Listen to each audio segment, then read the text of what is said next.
Chapter atoms and molecules. इस chapter में क्या क्या चीज़ें इंपॉर्टेंट चीज़ें हैं वो हमने पढ़नी है। तो सबसे पहले इसमें हम पढ़ते हैं लॉज पढ़ते हैं। केमिस्ट्री की अगर मैं बात करूं तो केमिस्ट्री में क्या होता है, आपके पास केमिकल रिएक्शन होती है। केमिस्ट्री में अगर सिंपल भाषा में मैं बात करूं तो आपके मन में एक ही चीज आती है, क्या? केमिस्ट्री का मतलब केमिकल रिएक्शंस।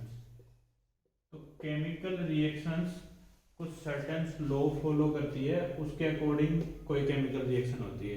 तो इस चैप्टर का जो फर्स्ट टॉपिक है उसमें हम पढ़ने वाले हैं कि कोई भी केमिकल रिएक्शन कौन कौन से लॉज फॉलो करती है।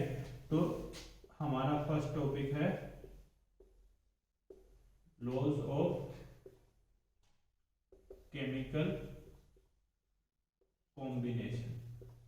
मीन्स आपके रिएक्टेंट कंबाइन होके कैसे प्रोडक्ट देंगे, या आपके एलिमेंट्स कंबाइन होके कैसे आपको मॉलिक्यूल्स देंगे। तो सर्टेन लॉ हैं वो हम पढ़ने हैं इस चैप्टर में। फर्स्ट टॉपिक हमारा लॉ ऑफ केमिकल कॉम्बिनेशन। इसमें हमारे पास है, सबसे फर्स्ट है loss of conservation of mass. Second है हमारे पास लॉ ऑफ कांस्टेंट कंपोजिशन, या इसको हम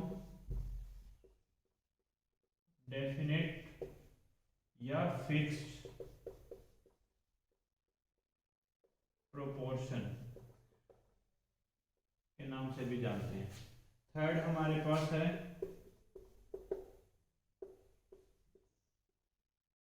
लॉ ऑफ मल्टीपल प्रोपोर्शन।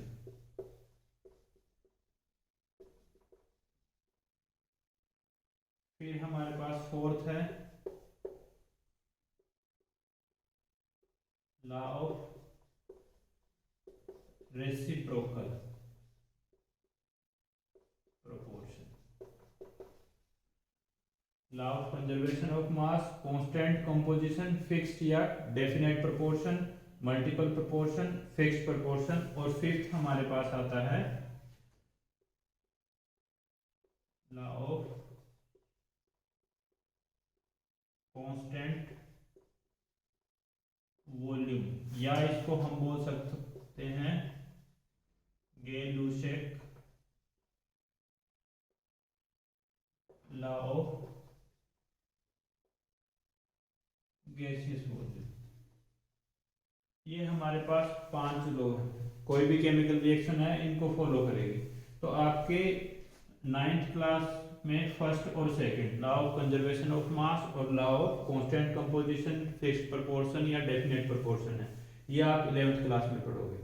इन 5 में से आपके फर्स्ट 4 जो हैं, पहले 4 हैं, वो जनरली मास रिलेशनशिप को पढ़ते हैं। किसको? मास के रिलेशन को।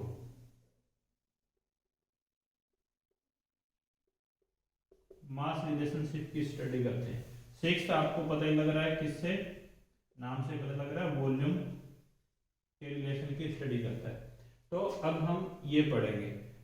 9th क्लास में 2 ही हैं आपके, फर्स्ट और सेकंड। तो फर्स्ट से स्टार्ट करते हैं। फर्स्ट है लॉ ऑफ कंजर्वेशन ऑफ मास। आज की वीडियो में हम फर्स्ट करेंगे और इसके बेस पे हमारे पास जो न्यूमेरिकल आएंगे या जो क्वेश्चन आएंगे वो करेंगे। तो फर्स्ट हमारे पास आता है law of conservation of mass. Antoine Lavoisier ने दिया था आपका। तो इसमें क्या होता है कि आपके पास जो रिएक्टेंट है और जो प्रोडक्ट है उनका मास आपका इक्वल रहता है। रिएक्टेंट और प्रोडक्ट का टोटल मास जो है वो इक्वल रहता है, या इसको हम इस फॉर्म में भी जान सकते हैं कि मैटर जो है आपके पास ना ही क्रिएट होता है और ना ही डिस्ट्रॉय होता है। तो फर्स्ट हमारे पास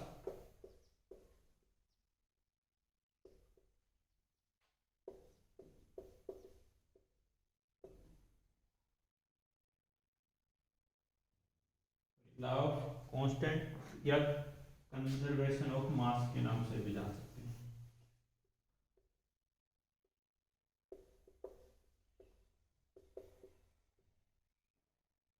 law of given by Antoine Lavoisier. Antoine Lavoisier ने दिया था आपका law of conservation of mass. क्या कहता है ये? Matter can neither be created nor be destroyed। Matter can neither be created और nor be destroyed। और दूसरी फॉर्म है इसकी, किसी भी केमिकल रिएक्शन में total mass of reactant equal होगा आपके पास total mass of product. In a chemical reaction, chemical change या फिजिकल चेंज दोनों में भी काउंट कर सकते हैं हम। In a chemical reaction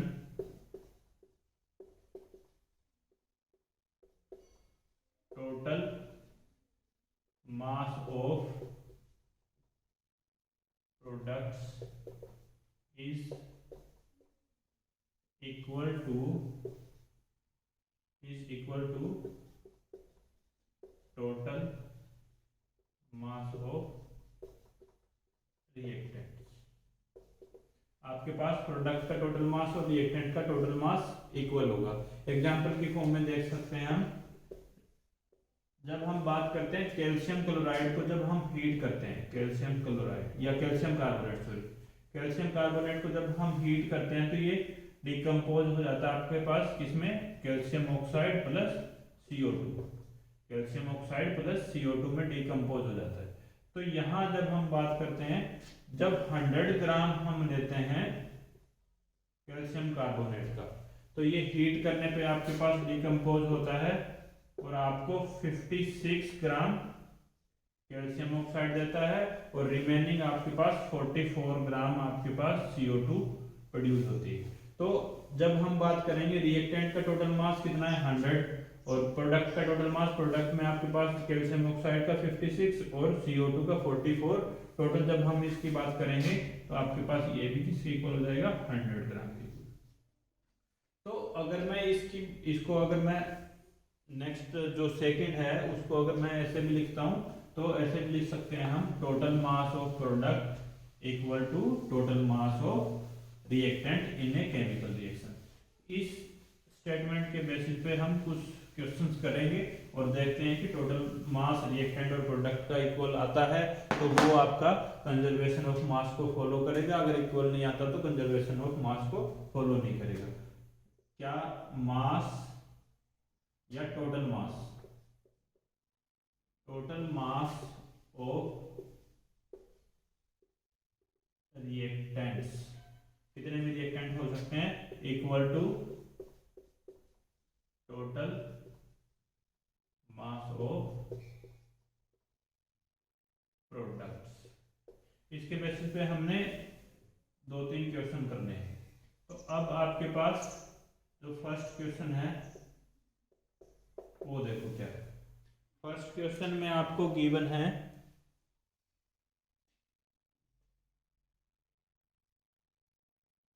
first question में आपको गिवन है 4.2 gram of sodium hydrogen carbonate. Sodium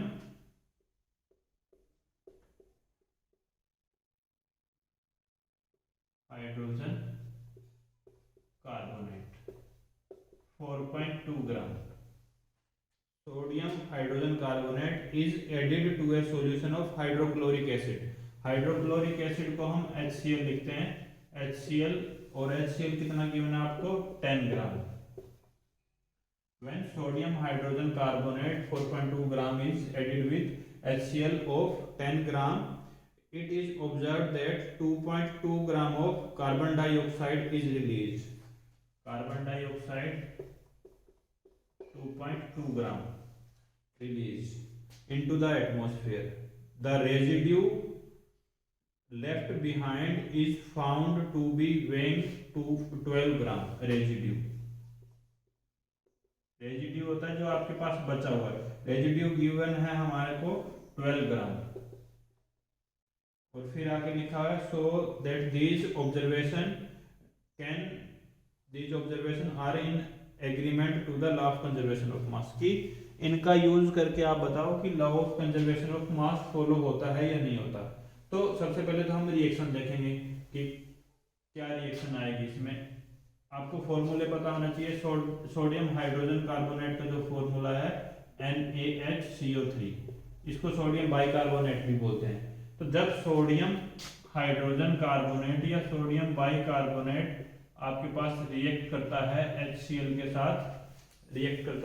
साथ, तो आपको मिलता है NaCl, सोडियम क्लोराइड, वाटर और CO2। ये आपकी केमिकल रिएक्शन है। इसमें आपको गिवन क्या है, सोडियम हाइड्रोजन कार्बोनेट गिवन है आपको 4.2 ग्राम, और आपको HCl गिवन है 10 ग्राम, और CO2 गिवन है आपके पास 2.2 ग्राम, CO2 गिवन है 2.2 ग्राम। और रेजिड्यू जो बचा हुआ चीज है, बचा हुआ में कौन कौन आएगा, NaCl प्लस H2O, इसका मास गिवन है आपको 12 ग्राम, तो अब बताना है कि ये सारी स्टेटमेंट आपका law of conservation of mass के साथ वैलिडेट करती है या नहीं करती। तो लॉ ऑफ कंजर्वेशन ऑफ मास में हमने क्या देखना है, टोटल मास रिएक्टेंट्स का और टोटल मास प्रोडक्ट्स का अगर इक्वल हो जाता है तो law of conservation of mass follow होता है। अब आपके पास टोटल मास, अगर मैं प्रोडक्ट की बात करूं या रिएक्टेंट की बात करूं, जो एरो के आपके राइट हैंड साइड में होते हैं वो सारे के सारे प्रोडक्ट होते हैं, और एरो के जो लेफ्ट हैंड साइड पे हैं वो सारे के सारे क्या होते हैं, रिएक्टेंट। तो सबसे पहले मैं काउंट करता हूं, कैलकुलेट करता हूं टोटल मास ऑफ रिएक्टेंट्स में टोटल मास में कौन कौन आएगा आपके पास, 4.2 ग्राम आएगा प्लस 10 ग्राम आएगा। जब हम इनको ऐड करते हैं तो आपके पास 14.2 ग्राम रिएक्टेंट्स का टोटल मास आ जाएगा। अब हमने देखना प्रोडक्ट का total mass of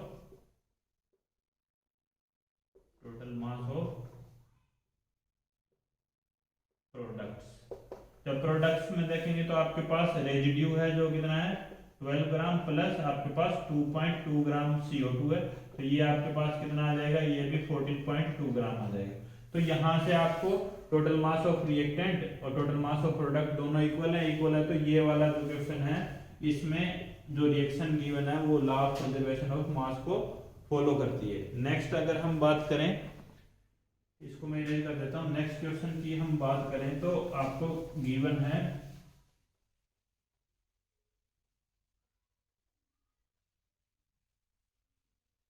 silver nitrate और NaCl का क्वेश्चन गिवन है आपके पास। नेक्स्ट क्वेश्चन जो है क्वेश्चन 2 क्या बोलता है, आपको सिल्वर नाइट्रेट का मास निकालना है, सिल्वर नाइट्रेट का मास निकालना है हमारे को, सिल्वर नाइट्रेट का मास हमने फाइंड आउट करना है। कब, what mass of silver nitrate will react with 5.85 gram of sodium chloride. Sodium chloride का मास गिवन है आपको NaCl 5.85 ग्राम।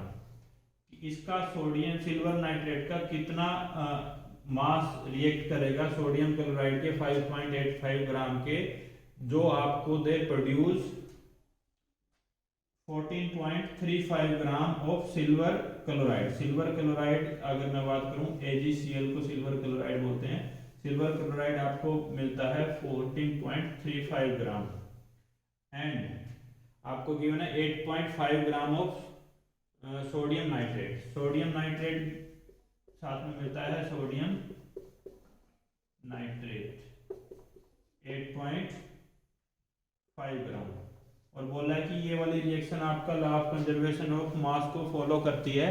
तो आप बताओ कि सिल्वर नाइट्रेट का कितना ग्राम NaCl के साथ रिएक्ट हुआ है कि आपको ये मिले। तो आपको सबसे पहले फॉर्मूला बताना चाहिए, नाइट्रेट आपके पास NO3 1 नेगेटिव होता है और सिल्वर आपके पास Ag पॉजिटिव होता है। केमिकल फॉर्मूले हम पढ़ेंगे ये एसिड और बेसिक रेडिकल का आपस में कॉम्बिनेशन, कैटायन और एनायन का कॉम्बिनेशन आपको केमिकल फॉर्मूला देता है। तो आप 11th क्लास के लिए वीडियो बनी हुई है जिसमें लिस्ट ऑफ कैटायन और एनायन गिवन है, तो वहां से देख भी सकते हो अगर आपको और ज्यादा फॉर्मूले बनाने हैं। तो जब ये दोनों मिलेंगे तो आपको मिलेगा AgNO3। AgNO3 आपके पास सिल्वर नाइट्रेट है। सेम ऐसे ही अगर मैं सोडियम नाइट्रेट की बात करूं तो सोडियम आपके पास Na+1 होता है और नाइट्रेट आपके पास NO3-1 होता है। तो यहाँ से जो फॉर्मूला बनेगा वो NaNO3 बनेगा। तो अब आपको सारे फॉर्मूले पता है।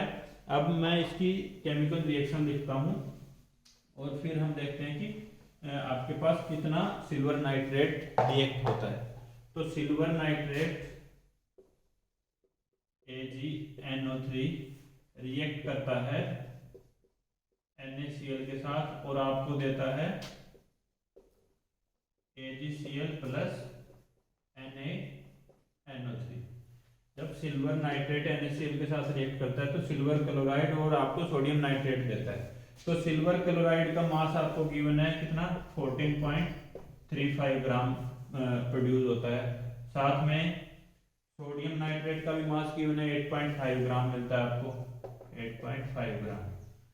कब, जब NaCl का 5.85 ग्राम आपके पास रिएक्ट करता है। अगर मैं सिल्वर नाइट्रेट को X मान लूं, X gram of silver nitrate के साथ रिएक्ट होकर आपको ये सब मिलता है और बोलता है कि law of conservation of mass reaction follow करती है। तो law of conservation of mass अगर रिएक्शन फॉलो करेगी तो total mass of reactant equal to total mass of product होगा। तो हमने देखना है टोटल मास ऑफ रिएक्टेंट्स क्या हो जाएगा,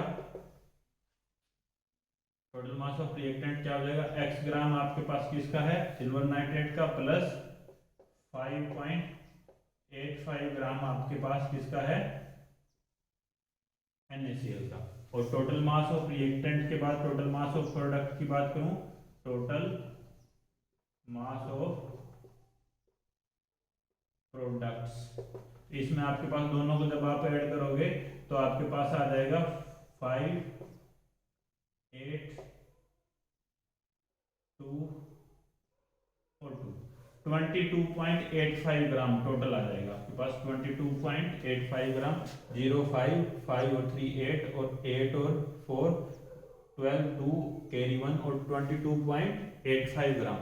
तो जब ये कंजर्वेशन ऑफ मास को फॉलो करती है तो ये दोनों इक्वल होने चाहिए। जब इक्वल होंगे तो X प्लस 5.85 ग्राम जो रिएक्टेंट्स का टोटल मास है इक्वल टू प्रोडक्ट के टोटल मास के इक्वल, जो कितना है आपके पास 22.85 ग्राम। तो यहाँ से आप X की वैल्यू निकाल सकते हो। X आपका हो जाएगा 22.85 माइनस 5.85, तो आपके पास 17 ग्राम आ जाएगा X की वैल्यू। और X आपके पास क्या है, सिल्वर नाइट्रेट। X आपके पास कितना है, 17 ग्राम आया सिल्वर नाइट्रेट। मीन्स जब 17 gram of silver nitrate react करेगा 5.85 ग्राम ऑफ सोडियम क्लोराइड से, तो आपको 14.35 ग्राम सिल्वर क्लोराइड मिलेगा और सोडियम नाइट्रेट मिलेगा आपको 8.5 ग्राम। तो ऐसे आपको कंजर्वेशन ऑफ मास को फॉलो करके कोई भी रिएक्टेंट या प्रोडक्ट का मास भी निकलवा सकते हैं और पूछ भी सकते हैं कि आप बताओ टोटल सारी चीज आपको गिवन है तो कंजर्वेशन ऑफ मास फॉलो होता है या नहीं होता। ठीक है, एक क्वेश्चन और करते हैं, फिर नेक्स्ट वीडियो में हम सेकंड जो लो है वो स्टार्ट करेंगे। थर्ड क्वेश्चन आपने प्रैक्टिस करनी है क्वेश्चंस की। थर्ड क्वेश्चन की अगर मैं बात करूं, थर्ड में आपको गिवन है 4.9 ग्राम ऑफ पोटेशियम क्लोरेट, आपको गिवन है potassium chlorate 4.90 gram, 4.90 gram potassium chlorate when heated produce 1.9 gram of oxygen. Oxygen आपको मिलती है 1.9 ग्राम, 1.9 ग्राम, और रेजिड्यू मिलता है आपको रेजिड्यू KCl लेफ्ट आपको 2.96 KCl आपको मिलता है 2.96 ग्राम। So that these result illustrate the law of conservation of mass। ये आपने करना है। तो आपको फॉर्मूला पता होना चाहिए सबसे पहले तो पोटेशियम क्लोराइड का। अब आपको पता है पोटेशियम जो है वो आपका K+1 होता है और क्लोराइड बेटा आपके पास ClO3-1 होता है।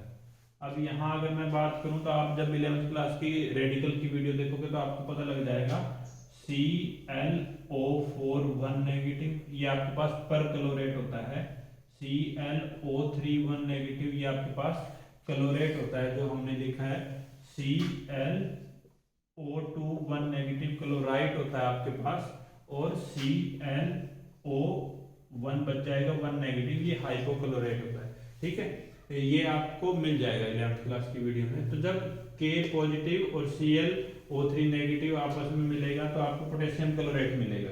तो पोटेशियम क्लोराइड आपको देता है ऑक्सीजन और रेजिड्यू जो KCl बचता है ये डिकम्पोजिशन ही होती है पोटेशियम ClO3 को जब आप हीट करते हो तो ये कन्वर्ट हो जाता है आपके पास KCl प्लस O2। अब इसमें गिवन है, बैलेंस भी कर सकते हो आप, बैलेंस भी कर सकते हो इसको।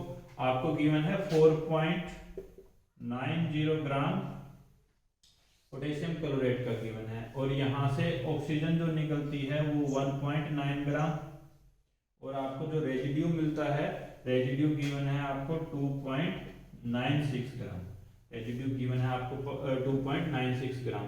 तो इसमें आपने law of conservation of mass check करना है कि वैलिडेट होता है या नहीं होता। ये आपके लिए होमवर्क है। अगर इसमें कोई डाउट आता है तो आप कमेंट बॉक्स में कमेंट करना, फिर नेक्स्ट वीडियो में इसका सॉल्यूशन आपको प्रोवाइड करें। आज के लिए इतना ही, नेक्स्ट वीडियो में हम सेकंड लॉ स्टार्ट करेंगे।